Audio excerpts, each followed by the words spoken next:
Hola, esta vez me gustaría abordar un tema que también es bastante popular entre círculos libertarios, pero por miedo y por desinformación tiende a ser un tanto mal visto por el público en general. Y este tema es el que refiere a la libertad de portación de armas. La realidad es que los libertarios estamos a favor de la aportación de armas por una simple y sencilla razón. Ya hemos encontrado la evidencia que muestra que la mayor portación de armas de fuego por parte de ciudadanos, menor la tasa de crímenes violentos que se comete contra estos. Hay un mundo de evidencia, especialmente aquella presentada por el doctor John R. Lott, quien en su libro More Guns, Less Crime expone toda esta serie de evidencia que ha mostrado que, reitero, a mayor portación de armas en manos de ciudadanos, menos la cantidad de crímenes violentos que se cometen. Entonces, me gustaría pues abordar unas cuantas razones por las cuales esto nos beneficia a todos, absolutamente a todos, los ciudadanos que respetamos la ley y que buscamos ser pacíficos y no meternos con nadie, y un par de argumentos que se ocupan usualmente para atacar esta postura a favor de la aportación de armas. La primera razón por la cual la aportación de armas es lo más efectivo para combatir el crimen es meramente realismo. Cuando nosotros pensamos que depende del Estado el proveer seguridad, dejamos de lado o nos olvidamos de los costos que involucra que el Estado provea seguridad. Siendo realistas, no hay forma alguna de que el Estado nos provea un policía por cada cuadra, un policía por cada familia, ni mucho menos, que sería pues lo único que realmente podría mantenernos seguros, ¿no? Tener prácticamente una escolta. Es algo no realista. Considéralo tú en tu presupuesto. Por ejemplo, tú no podrías, o la mayoría de nosotros no podríamos costearnos que una escolta esté siguiéndonos a todos lados. Lo mismo pasa pues a nivel sociedad, a nivel nación. Es imposible que el gobierno junte los recursos necesarios para proveer seguridad para todos. Es simplemente imposible. Ahora, esto nada más es el lado del realismo, asumiendo que el gobierno y que los policías y las corporaciones de seguridad estuvieran pobladas por gente buena, eficiente, bien intencionada. Y ya hemos visto que en la práctica, aparte, eso no es así. Muchas veces los mismos policías, que en teoría se les paga para cuidarnos, son quienes terminan cometiendo crímenes contra nosotros. ¿Cuántas noticias no has encontrado de policías que se dedican a extorsionar, a secuestro express, que terminan trabajando para el narco, para cualquier delincuente vulgar, etcétera? Realmente, esta dinámica siempre va a ser así porque los policías son quienes tienen el poder de ejercer fuerza física, respaldados por el poder del Estado, mientras nosotros los ciudadanos no podemos hacer lo mismo. Entonces, esta dinámica de corruptibilidad de las corporaciones policíacas es un resultado lógico de que estas corporaciones tengan el poder de hacer uso de la violencia mientras el ciudadano no pueda defenderse de ellas. Ahora bien, dejando de lado este tema del realismo, hay un segundo argumento y es el tema de la eficiencia, la capacidad realmente de prevenir crímenes. A nivel sociedad, igual retomando el tema de costos que nosotros como contribuyentes hemos de pagar para que el Estado nos cuide, es mucho más eficiente de igual forma el prevenir un crimen que el perseguir a un criminal. Imagínate, por ejemplo, ¿qué resultaría más barato para todos, para el contribuyente, para quienes pagamos impuestos? El que un locatario, una persona que tiene su negocio, pueda evitar que lo roben porque tiene un arma de fuego en su negocio, o que después de que lo roben y considerando las pérdidas que este elemento productivo de la sociedad va a sufrir a manos de este ladrón, se le sumen los costos de que llegue la policía a investigar, a llevar a cabo las diligencias de persecución del criminal, las cuales sabemos que pues no tienen un muy buen récord, no es ni siquiera, la evidencia muestra que la mayoría de las veces pues no se da con el responsable. Y lo peor, tomando un tema, el argumento anterior, la corruptibilidad de estas corporaciones a veces hace que cuando se encuentra el responsable, esa persona pueda pagar por su libertad. Entonces, desde un punto de vista de la sociedad en general, resulta más barato para todos el que pudiéramos nosotros mismos repeler el ataque antes de que ocurra, en lugar de esperar que con los dedos cruzados se dé con el responsable. Un, tornando este argumento en algo un poquito más emocional, en algo un poquito, pues sí, más emocional realmente para que podamos llevar el punto a casa, es no solamente los costos económicos, hay que considerar los costos de, pues, de salud y de en temas de vidas humanas. Por ejemplo, ¿tú qué preferirías? ¿Saber que tu mamá, tu hermana, tu esposa, tu hija logró repeler con éxito porque portaba un arma a un potencial violador, secuestrador, asesino? ¿O tener que acompañar a esta mujer durante durante la recuperación de esa experiencia traumática? O peor aún, tener que llorarle al enterarte de que, pues, fue asesinada. De igual forma, ¿qué crees que sería mejor para tu familia? ¿El enterarse de que tú lograste repeler un secuestro porque tenías un arma? ¿O tener que estar angustiada viendo cómo vende sus cosas para pagar un rescate y aún así enterarse que no te va a volver a ver porque los secuestradores de todas formas te mataron? Hay que pensar en ese costo de las vidas humanas, porque ¿qué preferirías? O sea, incluso asumiendo que la policía va a ser eficiente y va a encontrar al responsable, ¿prefieres saber que el perpetrador, el asesino, el violador de alguien de tu familia, quien cometió esta fechoría imperdonable contra alguien de tu familia, sí, está en la cárcel y todo, pero tú ya no tienes a esa persona en tu vida? Esa persona ya sufrió lo que tuvo que sufrir porque no tuvo la forma de repeler este ataque. Entonces, en términos de costos económicos para contribuyentes y en términos de vidas humanas, de salud, de bienestar social, la forma más eficiente de protegernos y de evitar, es evitando el crimen en primer lugar, evitando que el criminal nos pueda hacer algo. Y esa forma es portando un arma. Adicionalmente, el tercer punto que quiero tocar es como en este clima en donde se ha vivido mucho descontento social debido a la violencia que sufren las mujeres precisamente, es importante pues tomar los dos puntos anteriores. El primero, el tema del realismo. Por más que las mujeres marchen y exijan a las autoridades que impongan penas más duras contra violadores, contra feminicidas, etcétera, esto de igual forma depende de la posibilidad de que la persona que comete el crimen sea efectivamente capturada. Recordemos pues el tema de la corrupción. Y también el tema de las presiones políticas. Muchas veces, y esto no es poco común, porque pasa incluso en sociedades prósperas y desarrolladas y más apegadas al Estado de Derecho, como por ejemplo en Estados Unidos, muchas veces las presiones políticas de dar con un culpable, el cual presentar a los medios para que la policía y el gobierno hagan como que están haciendo su trabajo, resulten que la persona inocente sea puesta tras las rejas. Entonces, estos desperfectos de la forma en la que funciona nuestro sistema judicial y de persecución de criminales, nos dejan vulnerables realmente, especialmente a las mujeres. La evidencia que el doctor John R. Lott presenta en su libro de More Guns, Less Crime, exhibe que una mujer que no pone resistencia ante un asalto, por ejemplo, sigue siendo 250% más susceptible a una herida seria, a una herida física seria, que una mujer que sí opone resistencia, pero con un arma. O sea, que tú cooperes con quien te está agrediendo, sigue siendo 250% más probable que te agredan y que te causen gran daño físico, aunque no pongas resistencia, versus lo que pasaría si tuvieras un arma. Adicionalmente, por ejemplo, la diferencia se nota entre cómo las armas benefician más a las mujeres que a los hombres. Cuando se trata de un hombre, esta comparación arroja una diferencia de 140%. Un hombre que no pone resistencia es solamente 140% más prono a sufrir una herida física seria que un hombre con un arma de fuego que oponga resistencia.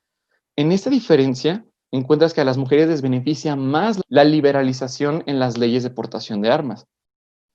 Ahora, por ejemplo, tocando un tema referente a los perfiles de quienes serían potencialmente agresores, violadores en serie, etcétera, feminicidas, por ejemplo.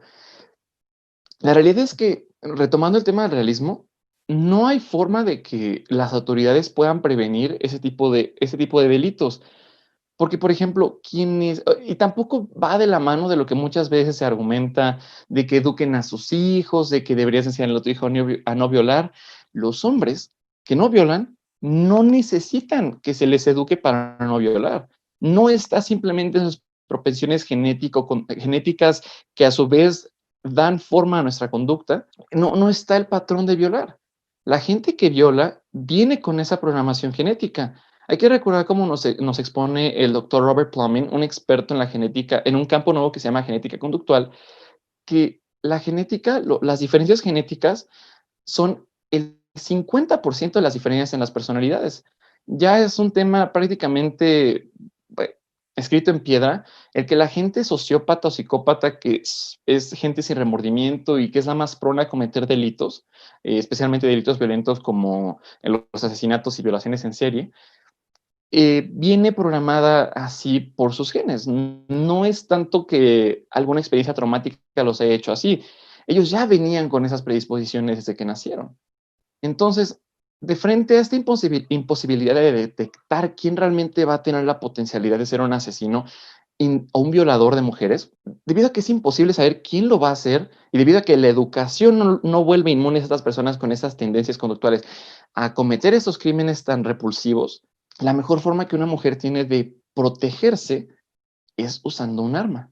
Y hay una cuarta razón que realmente no se toca con frecuencia, al menos no a nivel individuo, y es algo que me gustaría que realmente se quedara en sus mentes. Por ejemplo, en su libro Why Nations Fail, ¿por qué los países fracasan? Daron Acemoglu y James Robinson muestran cómo es que ciertas instituciones o la diferencia institucional entre un país y otro es uno de los principales factores en la prosperidad o falta de en estas naciones. Por ejemplo, se compara en los primeros capítulos del libro cuál es la diferencia entre las zonas de la frontera de México, que todavía pertenecen a México, versus las zonas que ya pertenecen a Estados Unidos. Cómo hay una diferencia abismal de prosperidad. Y esto resulta, de acuerdo con las investigaciones de estos dos profesores, de que en Estados Unidos hay un Estado de Derecho y aquí no. Allá las instituciones promueven el respeto de contratos, el respeto a la propiedad privada, etcétera. Eso es importante para la prosperidad económica porque, para ponerlo de una forma simple, si tú crees que alguien te va a defraudar, si tú crees que es bien fácil que el mismo gobierno o que un delincuente vulgar llegue a quitarte las cosas que te costaron todo el sudor de tu frente, no vas a trabajar duro, no vas a animarte a tomar riesgos para emprender. ¿Qué caso tiene echarle ganas si te van a quitar tus cosas? Y es algo y esa es una especie de miedo o paranoia que gobierna mucho en ese tipo, en regiones latinoamericanas, en Latinoamérica en general. Imagínate la gente, por ejemplo, aquí en la ciudad, ¿cuántos videos nos salen de gente que va en la combi, pues regresando de trabajar duro, nada más para encontrarse con que un ladrón a punta de pistola les quita las cosas que les costaron tanto conseguir, ¿no? ¿Y en cuántas ocasiones no pasa que ese mismo ladrón se da el lujo de privar de la vida a algunas de estas personas? En vista de esta incapacidad de defender tus cosas, tu propiedad, incluso tu propia vida, no tiene mucho caso el que tú le eches ganas.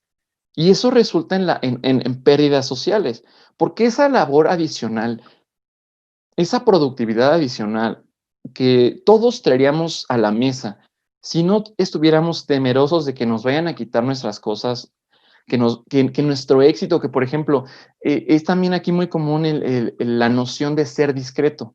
Cuando te empieza a ir bien, no lo divulgues, sé discreto, porque vas a atraer a gente mala. Gente que en virtud de tu prosperidad económica va a buscar secuestrarte, quitar tus cosas, o como ya es común, especialmente en el interior de la República, llega el narco a exigirte derecho de piso. Entonces, todas estas se llaman en economía, todo lo que no se produce, que se pudo producir, se llama deadweight loss o pérdidas de carga muerta. Todo eso que no se produjo porque teníamos miedo de que nos lo quitaran, nos afecta. Son productos que ya no pudimos consumir, son servicios que ya no pudimos consumir. Es sacrificio en nuestra calidad de vida. Y reitero, es algo que no se aborda con frecuencia, pero es un tema crucial. Si nosotros tuviéramos la seguridad de que nuestro patrimonio está seguro, no porque dependemos de que llegue la policía y tal vez eventualmente dé con el ladrón, eso no nos regresa a nosotros las cosas, ni nos regresa a nuestros familiares a quienes asesinaron, ni le regresa la paz, tranquilidad y vaya, todo lo que pierde una mujer al ser violada. No, no nos regresa nada de eso, ¿no? Entonces, la única forma de que nosotros tengamos esa confianza de producir y de echarle más ganas es si tenemos la seguridad de que vamos a poder defendernos de un posible ataque que atente contra nuestra vida, libertad y propiedad. Ahora bien, o dos argumentos, o supuestos argumentos, porque ni siquiera son argumentos, que la gente ocupa para tratar de eh, desprestigiar la lucha porque se permita la aportación de armas en manos de ciudadanos, tiene que ver casi siempre con Estados Unidos o con ejemplos, pues, que nada que ver, por ejemplo. El primer ejemplo, que es más bien una especie de falacia de hombre de paja, es que dicen, si todos tuviéramos armas, todos nos estaríamos disparando, todos nos estaríamos matando. La realidad es que esto no es así. Ponte a pensar, por ejemplo, reitero, y ponte a pensar en las inclinaciones conductuales de las personas. La mayoría de la gente no quiere meterse con nadie. La mayoría de la gente quiere hacer sus cosas y que la dejen en paz. Evidentemente sí hay uno que otro bravucón, una que otra persona que sí busca conflictos a donde quiera que vaya. El típico mala copa, el típico peleonero, esos no faltan. Y sí, en efecto, probablemente las personas con un arma serían un poquito más peligrosas. Pero por un lado hay que considerar que, una, el hecho de que las armas sean ilegales no quiere decir que los delincuentes no tengan armas. Ellos ya tienen armas, así es como te roban. El estatus de ilegalidad de la aportación de armas solo hace que quienes respetamos la ley, quienes no queremos meternos en problemas con la policía, quienes no queremos, pues realmente, quienes somos respetuosos de la paz y de la ley, no vamos a comprar un arma ilegal porque no queremos problemas. Pero al ladrón que ya es un ladrón, al violador que ya es un violador, al asesino, a estas personas desviadas, no les importa esa ley, porque ellos ya tomaron la decisión de atentar contra tu persona o tus cosas o tu propiedad. Ellos nada más necesitan un instrumento que les ayude a perpetrar su crimen con más éxito, pero ellos ya son malas personas. Ellos ya no les importa estar del otro lado de la ley porque ellos ya decidieron que van a estar del otro lado de la ley. Y tener un arma de forma ilegal no hace diferencia para ellos. Por lo mismo, la liberalización en las leyes de portación de armas solamente incrementaría la posesión de armas en manos de ciudadanos respetuosos de la ley. Adicionalmente, retomando el ejemplo del bravucón que sería potencialmente más peligroso con un arma en mano, ponte a pensar en a qué tipo de personas agrede un bravucón. Imagínate un bravucón que llega a un bar. Evidentemente el bravucón no se mete con la persona que sabe boxear o con el güey musculoso, que sabe que le va, bueno, que va a responder con la misma agresión. No, el bravucón se mete con quien sabe que no tiene posibilidad de defenderse. Entonces, en un mundo o en una sociedad en donde la aportación de armas es libre, un bravucón llegando a un bar portando un arma para buscar pleito, sintiéndose envalentonado por la aportación de arma, no sabría quién de todas las personas que están en ese bar, incluso estas personas que pudieran verse débiles físicamente, no sabría si esas personas tienen un arma. Entonces, tendría esta noción de que, aunque se encuentre con una persona, con un debilucho, no puede tener certeza de que va a poder agredirlo, porque no sabe si esta persona va a tener un arma. Es muy dicho en Estados Unidos que una sociedad con armas es una sociedad pacífica, porque la gente se respeta más, porque cualquier persona podría tener un arma. El otro argumento, igual no es un argumento, es nada más un ejemplo de cómo la gente se escandaliza fácilmente con noticias que son de fácil acceso, es que dicen que en Estados Unidos se la pasan matando, se ve las matanzas en escuelas, etcétera.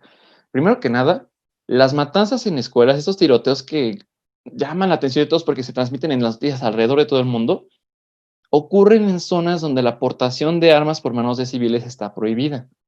Ocurren en zonas donde la gente que va a perpetrar estos terribles crímenes sabe que no se va a encontrar con alguien que lo detenga. Cuando en Estados Unidos ocurrió este tiroteo muy famoso en la preparatoria de Columbine, pasa algo curioso. Uno de estos dos perpetradores, llamado Dylan Klebold, era verbalmente opositor de la aportación de armas. Más o menos durante el tiempo en el que se perpetró esta masacre, se estaba discutiendo en Colorado la posibilidad de que se relajaran las leyes de portación de armas para que los civiles tuvieran derecho a portar armas. Uno de estos perpetradores de esta masacre estaba opuesto a la libertad de portación de armas. O sea, ¿esto qué te dice? Eso debería de darte un tiempo para reflexionar, porque te muestra que la gente, algunas de las personas que están en contra de la aportación de armas, están en contra porque lo que quieren es tener gente indefensa para poder perpetrar crímenes en contra de su vida o propiedad privada. Hay otro ejemplo, esto lo cita un criminólogo israelí que se llama Abraham Tenenbaum, y cita que en 1984, en Jerusalén, 3 terroristas con armas automáticas se disponían a perpetrar una masacre contra israelíes. Lo que terminó pasando fue que como los civiles israelíes tenían armas de mano, estos terroristas que tenían armas de alto calibre lograron solamente matar a una persona, porque inmediatamente apenas se desató la agresión, los civiles israelíes con armas de fuego pudieron tirotear, pudieron matar, repeler este ataque. Entonces, esto que pudo haberse convertido en una catástrofe terrible, en una zona donde la portación de armas a manos de civiles es ilegal, pudo detenerse con solo una víctima. Y el resto de las víctimas fueron los terroristas que se disponían a cometer este crimen. Entonces, es importante recalcar esto. Incluso en Estados Unidos, cuando la gente se escandaliza y dice, no, es que los gringos se la pasan matándose, no es así. Regiones en Latinoamérica, México tiene una tasa de homicidios por arma de fuego más alta que la de Estados Unidos. Y eso que en Estados Unidos hay más de un arma per cápita. Y eso que en Estados Unidos hay más armas en manos de civiles. Aquí hay más asesinatos por cada 100,000 habitantes usando un arma de fuego y eso que son ilegales. Reitero, ¿por qué pasa esto? Porque quienes tienen las armas son criminales y quienes son asesinados son personas, en su mayoría civiles, quienes perdieron su vida a manos de un criminal. Entonces, esta noción de que en Estados Unidos se la pasa matándose no guarda relación con la realidad. Y peor aún, ignora el hecho de que en donde sí han pasado tiroteos son predominantemente zonas donde la aportación de armas en manos de civiles era restringida. Aquí lo que hay que recordar es, aparte de esos puntos que he tratado de exponer en este momento, es que, pues, no hay mejor forma de proteger vidas humanas que la aportación de armas en manos de civiles. Dejando de lado los costos económicos, porque, vaya, como se dice, ¿no? Lo material se recupera, o lo material, pues puedes prescindir de ello. Pero en términos de costos de vidas humanas, realmente la única forma de disminuir estas pérdidas es permitiendo que el civil porte armas. No solamente y no solamente esto, como tocaba anteriormente, la mayor portación de armas en manos de civiles y la seguridad que eso nos haría sentir como sociedad resultaría en que fuésemos una sociedad más productiva, más próspera y resultaría en mejor calidad de vida para todos.